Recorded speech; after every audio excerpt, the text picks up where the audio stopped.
close guy in, there's thousands of people that can actually hear us and understand what these speakers have to say, is because there's a student group on campus that pulls the permit. Without that permit, we don't have a PA system. Without the PA system, it sounds like this and nobody can really hear what's being said. So it makes sense. Okay? Wait, I've been doing this for years. I walk through the streets of Ann Arbor and people say, oh, that's the guy who puts on the hash bag. I don't put on the hash bag. Somebody else puts on the hash bag. I just MC the event. It's important to me that you know who's responsible for this. And he doesn't really want to say much more than hello, I believe. And I force the issue because I think it's very important that we say thank you and we listen to what he might have to say.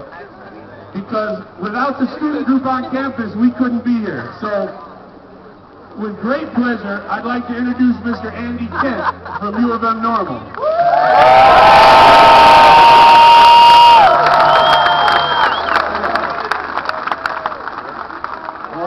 Hello everyone, I'd like to welcome you all to the 37th annual Hash Bash. So many students, old hippies, stoners, even the Ann Arbor police decided to show up today. I'd like to thank them for coming. I think we have a very important message to get to them, that the drug war needs to end immediately. I'd like to thank the Ann Arbor police. They follow a much more sensible policy than pretty much any other police officers in this country. I'm sure you all know about the $25 fine, and I'd like to thank the Ann Arbor police for, having somewhat of an understanding with us. Even if the federal government will still continue to arrest people, actually the government supposedly has ended raids on medical marijuana dispensaries, according to an announcement by Eric Holder, the Attorney General.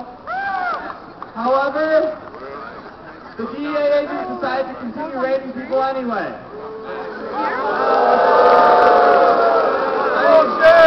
The original announcement was made by Eric Holder with the DEA current president at his side, and yet select agents of the Drug Enforcement Administration continue to attempt to enforce the laws which are obviously not the will of the people of the United States of America.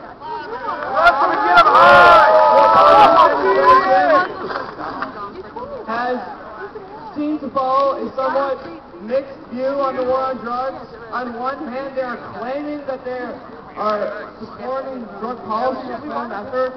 Hillary Clinton recently called the drug war a failure. Yet, at the same time, you have Obama refusing to answer a recent question about whether marijuana should be legalized, and instead, he eventually did answer it and just said no, without any further elaboration. The fact that this question became the #1 question online to ask the president shows how widespread our movement is, and yet they continue to ignore us. They continue to attempt